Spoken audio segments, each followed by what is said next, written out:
dnes večer s Máriou Chrenekovou Pietrovou a Jaroslavom Zápalom. Začínajú sa televízne noviny. Vítajte pri ich sledovaní.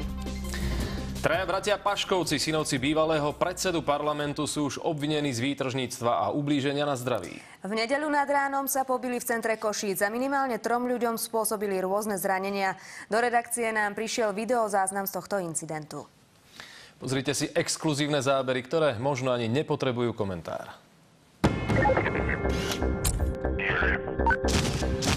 Nedeľa, 4 hodiny ráno, Zuzana čaká pred pizzériou na svojho priateľa, keď k nej pristúpi najstarší z bratov, dopravný policajt Maroš. A mi dával návrhy. V tom som zakričala na priateľa, on pribehol. Aké návrhy on dal?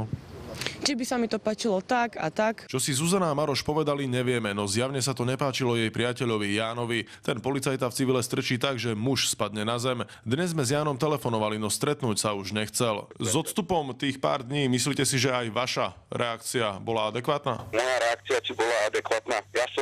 To bola sekundová záležitosť.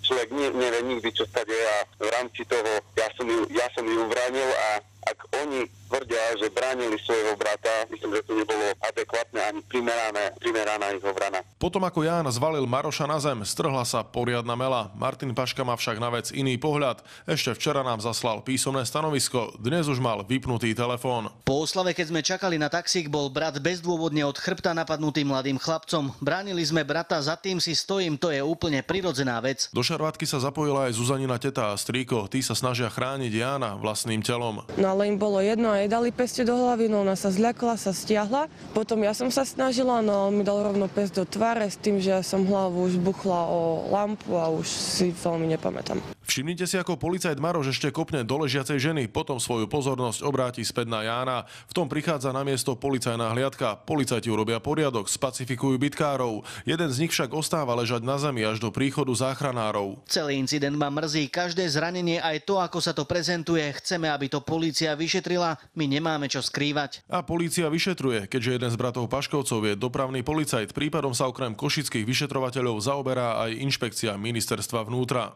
Vyšetrovateľ inšpekcie ministerstva vnútra obvinil 3 osoby z trestného činu výtržníctva a ubliženia na zdraví. Obvinenému dopravnému policajtovi teraz hrozí, že príde o prácu a vyzlečú ho z uniformy. Nadriadený tohto policajta začína konanie vo veci jeho prepustenia zo služobného pomeru príslušníka policajného zboru. Zamestnávateľom Branislava Pašku je univerzitná nemocnica. Tá prípad nekomentuje s tým, že platí prezumpcia neviny. A rovnako postupuje aj košický magistrát, ktorý ako riaditeľa bytového podniku zamestnáva Martina Pašku. Všetkým 3 hrozí, že ak im dokážu vinu, vo väzení môžu stráviť 6 mesiacov až 3 roky. Mladého Košičana zatiaľ neobvinili.